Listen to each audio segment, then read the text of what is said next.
My girlfriend was at her lowest, I broke up with her. Years later, after she found success and fame, she used every means possible to marry me. Everyone said I was her one true love, her most treasured husband. But in reality, every night she brought a different man home, shattering my heart and turning me into a laughingstock. I never fought back. I never cried or argued. I simply moved into the study, quietly staying out of her way. She hated that. One night, furious, she kissed me roughly and whispered, "Aren't you jealous?" What she didn't know was that I was sick. While she spent each day trying to hurt me, I was silently counting down how many days I had left to live. In the 3rd year of our marriage, my wife, Claire, started keeping a young, handsome college student. His name was Ryan. He was tall, good-looking, and exactly Claire's type. She kept him around for over 6 months, longer than any of the others. My friends warned me to be careful. They said Claire seemed genuinely attached to Ryan. The first time I met him was on my birthday. That morning, I'd woken up with a nosebleed that wouldn't stop. At the hospital, the doctor told me I probably wouldn't live past spring next year. I nodded calmly and said, "That's fine." I wasn't afraid of dying, I just didn't want it to hurt. There was an expensive medication that could ease the pain, but I didn't have enough money to afford it. So, I went to Claire's office to ask for help. That's where I ran into Ryan. He had just graduated and was working as Claire's assistant. Claire was in a meeting, so I sat in the lobby to wait.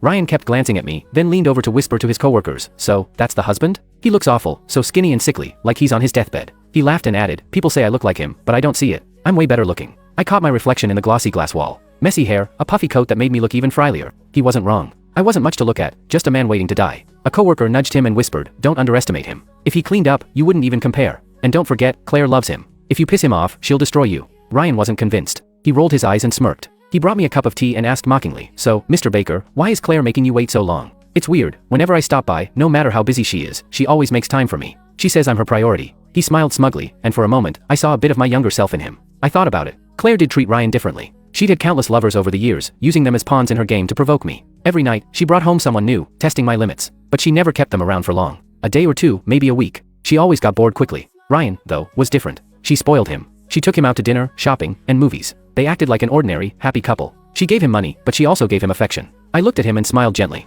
If you're so important to her, why settle for being her dirty little secret? You should convince her to divorce me and marry you instead. Ryan's expression darkened instantly. He glared at me, his voice shaking with anger. "You're the one who's useless here. You're nothing but a kept man. You only got to her first. But now? You're old, you're ugly. What could you possibly offer her?" His coworker hurried over, pulling him away, clearly worried I'd be upset. But I wasn't. I'd promised myself long ago that I wouldn't get angry because of Claire. I wouldn't feel sad because of her. And I definitely wouldn't stoop to competing with her lovers. She wasn't worth it. Ryan was pulled back by a coworker, but he lost his balance, fell to the ground, and shattered the teacup in his hand. Blood poured from the deep cut on his palm, pooling on the floor. Through the glass of the conference room, Claire saw what had happened. Under the watchful eyes of everyone, she threw down her papers, pushed the door open, and hurried over to Ryan. She grabbed his hand with visible distress, frowning as she examined his injury. Her voice was cold as she asked, "Who did this to him?" The coworker who had tried to help Ryan stepped back in fear, their face pale. I let out a dry laugh. It was me. And honestly, he deserved it. Ryan gritted his teeth and glared at me, then shouted, "Yeah, I deserved it. I fell for